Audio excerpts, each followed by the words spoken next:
George Orwell, 1903, 1950. Early life and family. George Orwell was born as Eric Arthur Blair on June 25, 1903, in Motihari, India. His father, Richard Blair, worked for the British government as part of the Indian Civil Service.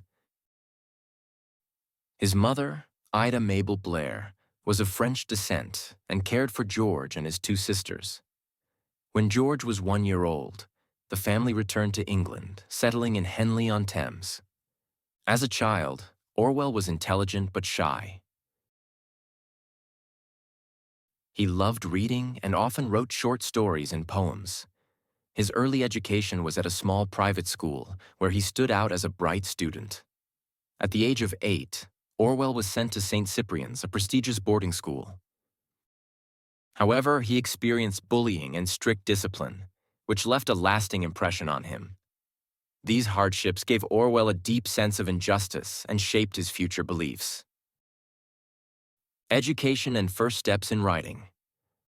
Orwell earned a scholarship to Eton College, one of the most famous schools in England. While at Eton, he studied under some of the best teachers of his time, including Aldous Huxley, the author of Brave New World. However, Orwell was critical of the social inequality he observed at the school. He disliked the privilege and class system that separated students based on wealth. After finishing school, Orwell decided not to attend university. Instead, he joined the Indian Imperial Police in Burma, now Myanmar, in 1922. This decision allowed him to explore the world, but also exposed him to the harsh realities of colonialism.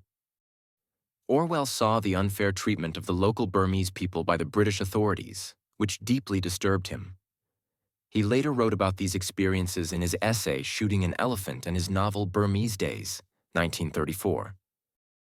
Life in Poverty and Becoming a Writer.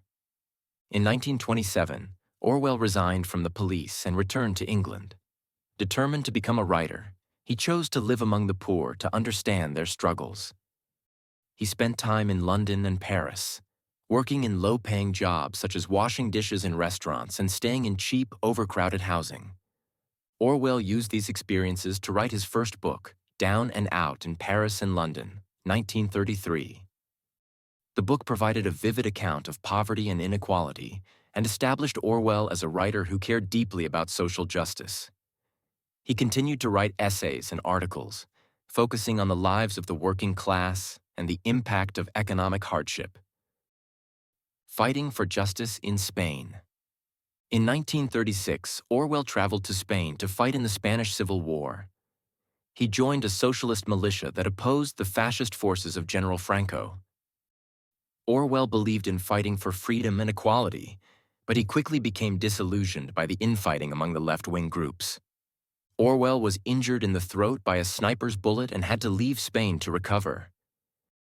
His experiences in the war deeply influenced his political views, leading him to distrust both fascism and totalitarianism. He wrote about these events in his book Homage to Catalonia, 1938, which highlighted the complexities and betrayals within political movements. Writing against totalitarianism. During World War II, Orwell worked as a journalist and broadcaster for the BBC. He wrote about the dangers of propaganda and the importance of independent thought. In 1945, Orwell published Animal Farm, a political allegory that criticized the Soviet Union and the rise of authoritarianism. The book became an instant success and cemented Orwell's reputation as a powerful writer. Orwell's most famous work, 1984, was published in 1949. This dystopian novel imagined a future where a totalitarian government controlled every aspect of people's lives, even their thoughts. The book introduced terms like Big Brother and doublethink, which are still used today to describe oppressive regimes. Personal life and health. In 1936, Orwell married Eileen O'Shaughnessy, who supported his writing and shared his political views. They adopted a son, Richard, but Eileen tragically died in 1945. This loss was a heavy blow to Orwell, who found solace in his writing.